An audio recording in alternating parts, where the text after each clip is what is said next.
What is good? Tom in the Hobby Hideout here with, what's your name and what'd you do? Let's start at that. All right, so today we came out to TCG Con out in Tampa and we got first place, baby. That's what I'm saying.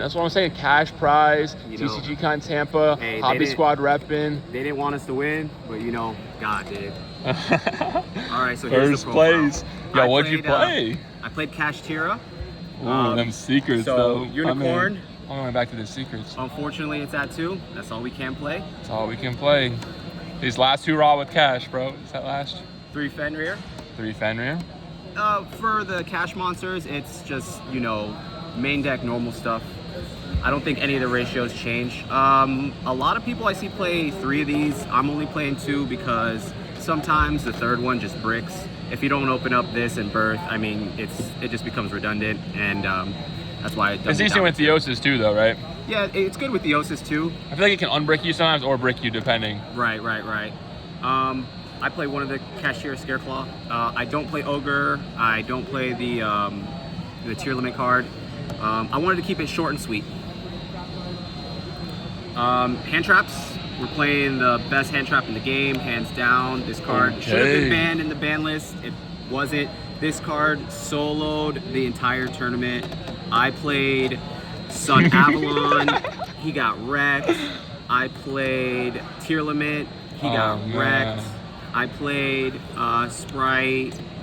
It was the Sprite Runic for higher variant in the last round, and I saw D-Shifter, and he got wrecked too.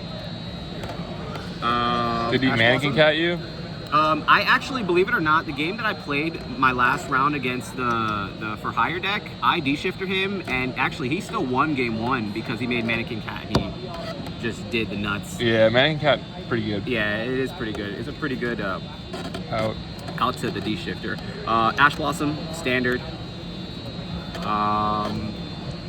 3 Nib. So going into this tournament today, I didn't respect Nib. I put everybody on Have It, and nobody did. The one time my opponent did have it, he nibbed me in the right position and it hurt my board, but luckily I held the Birth and I summoned Fenrir, and that was just enough to deal with the only card he had left. Spicy Tech. I decided to play Lava Golem today, so I have a very tough matchup against Purely.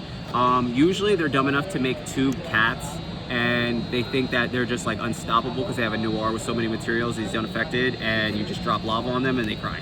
So that's suspect. Against Purely, it's a little suspect, but okay. Against Purely, it works wonders. Without this card, this deck has no out to the Noir board. Yeah. Next, we're going to spells. That's all for the monsters. We're playing 3 planet to search all the monsters. Best card in the game. Yep. One of my plays today was thrust into terraforming, into planet, into full combo, into game. That was really good. We play the 1 terraforming to follow it up. So we're playing 4 field spells. Triple Theosis. Theosis plus any of your cash cards. Full combo. Enough said. Oh yeah, and there's a lot of times where it's a grindy game, and like mid-late game, if you normal summon your Rise and you have some of your stuff banished, you just banish the Theosis, add whatever you need, and then just continue to play. That actually came up today too as well. Birth is such a good card today. Every time I saw it, I used it.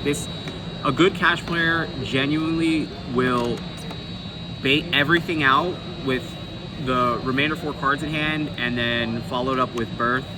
I feel like that is the correct way to play. Birth should always be the last card. If you can, it's the last card that's coming out of your hand.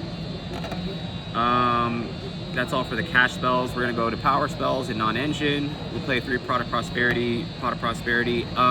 I was playing this deck without Pot of Prosperity, and I believe that it's pretty much just not good at all. I wouldn't play the deck without this. The targets we'll see here in just another moment. So I just realized Rennick letting you the prosperities, so, yes, and then you beat him in the final round.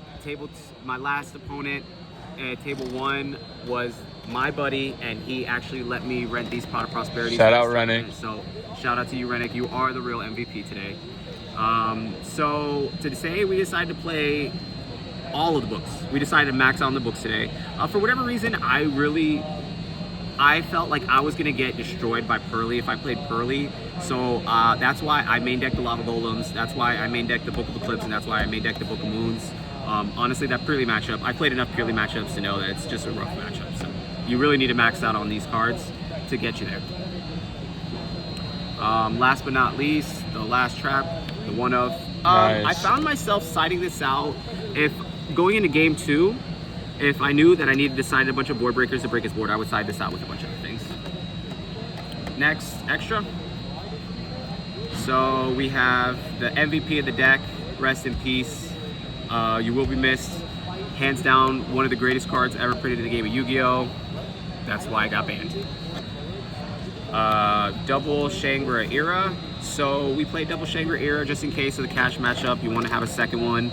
I actually tend to use one of these for one of the 6 targets for Pot of Prosperity if I already set up the full board and I know I can kill them. If not, you definitely want to keep it too. And then we have for one of XYZ's, the Red Eyes Flare Metal. It's always good to get your opponent to like no health, summon Red Eyes Flare Metal, and then if they can't pay life, they can't activate any card effects, and they're pretty much done. Dark Arm soloed one of my last matches. He was left with 2 cards on the field, no cards in hand. I made this, I popped, put him on nothing. He actually, his last card was Starter. He went Starter, Summon, Activate Effect.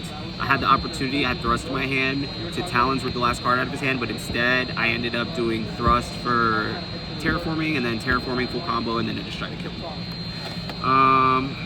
Big Eye actually didn't come up today. I didn't summon it. Good card against the Mirror. Speaking of mirrors, there was like no other cash there, right? I was the only cash player today. He was the only cash player the entire tournament. Yeah, nobody wanted to play cash, so I came in and I swept. People are tired of this. Mecha Phantom Beast, Draco Sack, everybody knows this is just in case you get locked under, I think it's Rivalry, where it's types. You summon 2 unicorns, you make this, you pop it, or Skill Drain, you know. Let's see. It's for Skill Drain most. Yeah, it's I don't whatever. know if it's Rivalry or goes in. Whichever one is the one that locks you into the type. Oh, yeah. Zeus. If I were to change something in my deck profile, I probably would end up playing 2 Zeus. Thank goodness there was no cash today, so 1 Zeus, was all I need. Realistically, I didn't summon Zeus all tournament. It's weird. And now we're switching over to Link Monsters. So we have, I'll save these 2 spicy texts for the last one.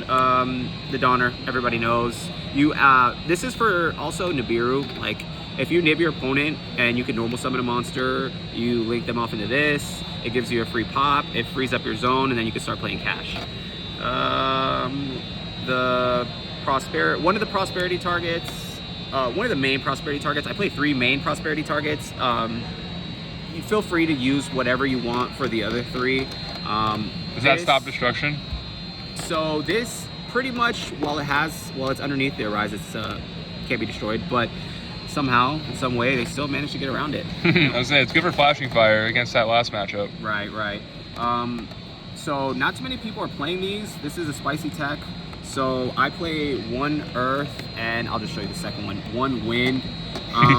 With Unicorn going down to 2, I thought this was pretty much another Unicorn. If I played the Mirror, you just, summon this, summon another Unicorn, use the Unicorn, get your full combo going. And against the Mirror, you just summon one of your Earths, go into this. If they have a Fenrir engraved, you just bring back their Fenrir, and then Fenrir and Unicorn, no cash matchups, but it's okay. But yeah, it's nice to have. But, it is what it is. Another prosperity target, the Garua. Garua, just put it under your Rise. If it gets outed, you draw 1. It's good. The Fossil Warrior, same thing. Prosperity target, you put it under your Rise Heart. If your Rise Heart gets outed and this goes to grave, you just go ahead and pop a monster on your turn, of course. And then last but not least, the Baron de Fleur. Baron de Fleur actually won me a game against Tyr. I put him on no cards. He used his Sulik to stop my Fenrir. I went normal summon Ash Blossom, went into Floor popped his back row. He was under D-Shifter, so he got no pluses, and then I proceeded to bird summon Fenrir, and then it was too much pressure. Next we have the side. I have some spice for the side, so we'll start with Evenly's. Evenly didn't come up today. I didn't activate Evenly. In the car ride, all my guys were telling me to take this out. I'm actually glad I didn't. It didn't come up, but it's always just good. It's always just good board breaker. 3 Dimension Barrier. This card is a god card. This card, you just, against tier, I flipped it and I called Fusion. He lost.